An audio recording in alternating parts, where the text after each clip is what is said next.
But shifting focus to India's agri market then, and soil health is crucial for a bumper crop. But unfortunately, soil degradation is a major threat for food security in drought prone regions, especially in countries like India. Current methods of soil assessment take a lot of time and are not scalable as well. Soil scientists at ICRISAT, or the International Crop Research Institute for Semi-Arid Tropics, have developed a method that speeds up the process of assessing the soil health. In fact, this method cuts assessment time from weeks to a mere few minutes. It is a quick and cost-effective alternative to traditional laboratory soil testing methods. To understand how this method exactly works, how can farmers actually use it, and whether it is scalable across countries beyond India. To discuss exactly this, we are now joined by ICRISAT scientist Dr. Kaushal K. Garg, who is a principal scientist, natural resource management, and Dr. Israr Majeed. Gentlemen, thank you so much for taking your time out and joining us here on ET Now. And Mr. Majeed, the first question is for you. Can you explain in simple terms how this soil-based assessment actually works, and how will it help farmers to ensure and test the health of the soil faster? Soil spectroscopy is a smart and simple way of testing soil, where the soil samples are actually scanned using the electromagnetic radiations. It's rapid, affordable, environmental friendly. That means you don't need any chemicals to estimate soil parameters, unlike the traditional wet chemistry analysis. And with a single scan, you are able to estimate multiple soil parameters.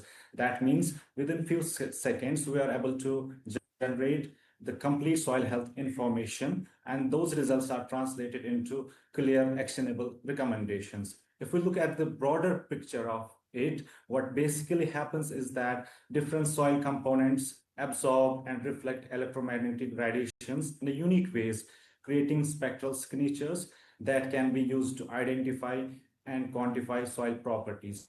This technique basically involves measuring the reflectance or absorbance of radiations by soil samples across various wavelength regions, typically in the visible NIR and mid-infrared region of the electromagnetic spectrum.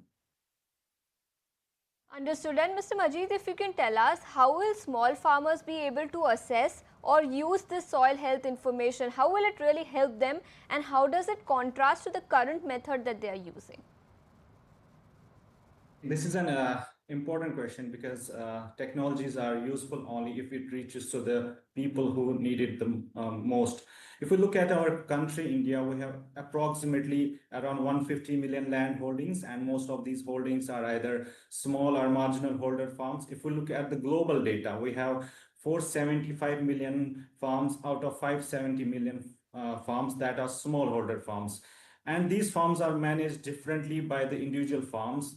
As a result, the soils in each farm may have come up differently, and reaching out each of these farms puts a lot of logistical and financial burden. In addition to that, most of these smallholder farms, they use the fertilizers without testing the soil, because there are large number of smallholder farms and large number of samples to be tested. As a result, there is a delay in delivering the soil test results to the farmers. And this leads to the two major issues. One is that there is an indiscriminate use of certain fertilizers, especially nitrogen-based fertilizers, and there is underuse and neglect of other essential nutrients.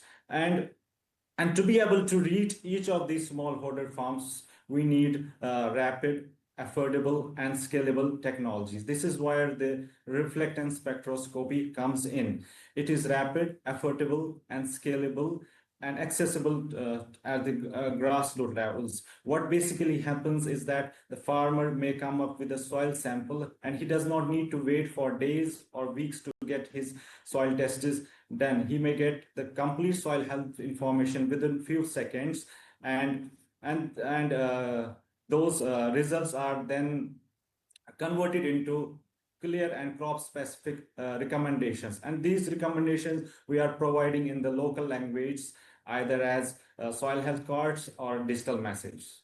Understood. So it is affordable, scalable, and it can be used by farmers in a very easy way. But Mr. Majeed, if you can tell us how scalable is this, and can this be scaled across countries, across regions in India as well?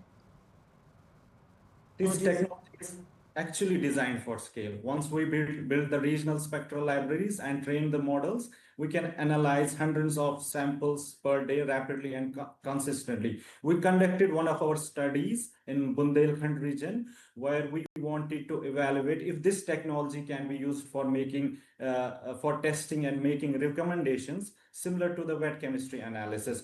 Our results indicated that this technology should be promoted as a service similar to the wet chemistry analysis for making the nutrient recommendation. And if we look at the decades of research on soil spectroscopy, a fundamental question that remained open was whether the models developed for one region can be applicable to the samples collected from the different regions. For that matter, if the models are applicable to the soil samples collected at different temporal scales. I'm happy to let you know that ICRISAT, in collaboration with IIT Kharagpur, were the first to show how our spectroscopic models are applicable across spatial and temporal scales.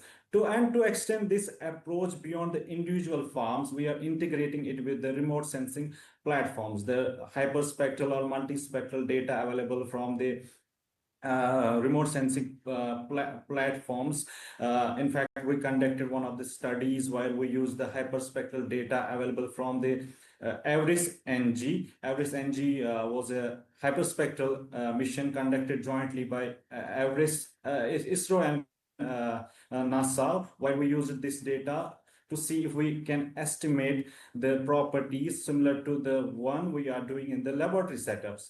And our results indicated that we are able to estimate the soil physical, chemical, nutrient parameters with an acceptable accuracy. That means when we have such data available, we are no longer limited to one farm or a village. We can map the entire districts or agroecological zones and even monitor the change in soil health over time.